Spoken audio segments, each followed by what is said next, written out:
আসসালামু আলাইকুম বন্ধুরা, কেমন আছেন সবাই? আশা করি সবাই খুব ভালো আছেন। সেই না হেসেলে আপনাদের সবাইকে স্বাগত। শীতকাল তো এসেই গেল বন্ধুরা, তাই ভাবলাম আপনাদের সাথে পিঠে রেসিপি শেয়ার করি। শীতকালে পিঠে খেতে কার না ভালো লাগে বলুন? চলুন আজকে বানাই তেল পিঠে। তেল পিঠে রেসিপিটা দেখে নেন কী করে বানিয়েছি। দেখুন এখানে আমি 1.5 কাপ সুজি নিয়েছি, যেটা 5 মিনিট আমি উষ্ণ গরম জলে ভিজিয়ে রেখেছিলাম। একটু উষ্ণ গরম জলে ভিজিয়ে রাখলে সুজিটা সফট হয়ে যায়। তারপরে আমি দিয়ে দিয়েছি 1 কাপ চিনি আর 3 কাপ ময়দা।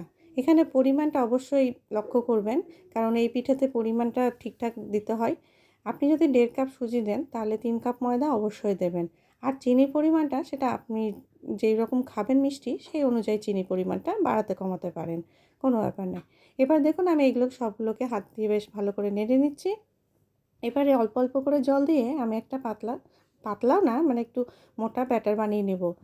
একসঙ্গে জল দেবেন না, কারণ যে জল বেশি একসঙ্গে দিলে পাতলা হয়ে যেতে পারে, আর এই পিঠেটা খুব পাতলা ব্যাটার হয়ে গেলে পিঠেটা ভালো হয় না। তাই আমি এখানে অল্প অল্প করে জল দিচ্ছি আর এইভাবে নেড়ে নিচ্ছি। আমার এখানে মোটামুটি 1 গ্লাস জল লেগেই গেছিলো। এইরকম অল্প করে জল দিয়ে দিয়ে হাত দিয়ে বেশ ভালো করে মাখাতে হবে। এই ব্যাটারটা যত ভালো করে মাখাবেন, যত ফেটাবেন, দেখবেন পিঠেগুলো তত ফুলবে। আমি বেশ হাত দিয়ে এইভাবে নেড়ে নিলাম। এবার একটি গোল চামচ দিয়ে বেশ ভালো করে এটাকে আরও ফেটিয়ে নেব।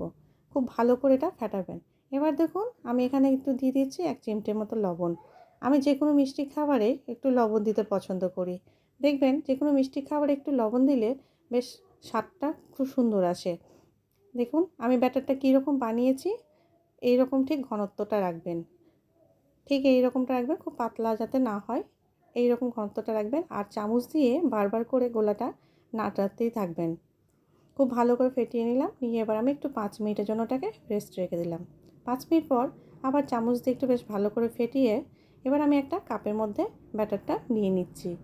আসলে আমি এই কাপে নিয়েই দিই তেলে, কারণ দেখবেন যদি চামচে দিতে যান তাহলে গ্যাসের ওপর পড়ে, তেলের ওপর ছিটে পড়ে, ভালো হয় না। তাই আমি কাপে একবারে নিয়ে এইভাবে দিয়ে দিই, খুব ভালো হয়। দেখুন আমার পিঠেগুলো দিতে না দিতেই বেশ ফুলে যাচ্ছে। আমার প্রত্যেকটা পিঠেই কিন্তু এইভাবে ফুলে গিয়েছিল, খুব সুন্দর হয়ে ফুলে যাচ্ছে। এবার আমি পিঠেটাকে উল্টে দিয়ে বেশ এপিঠ ওপিঠ একটু লালচে করে ভেজে নিচ্ছি। এখানে গ্যাসের ফ্লেমটা একটু হালকা রাখবেন, কারণ খুব হাই রাখলে পিঠেগুলো পুড়ে যাবে এবং ভেতরটা কাঁচা কাঁচা হয়ে থেকে যাবে। তাই একটু বেশ ধৈর্য ধরেই ভেজে নেবেন পিঠেগুলো। 2 পিঠ লালচে করে ভেজে নিয়ে ঠিক এইভাবে তুলে নিচ্ছি আমি একটা একটা করে পিঠে। দেখুন এই পিঠেটা কত সফট হয়েছে। আপনারা অবশ্যই ট্রাই করবেন এবং আমাকে কমেন্ট বক্সে জানাবেন কেমন হয়েছে। বন্ধুরা আজকে তাহলে আসি। ভালো থাকবেন, সুস্থ থাকবেন বন্ধুরা। আল্লাহ হাফেজ।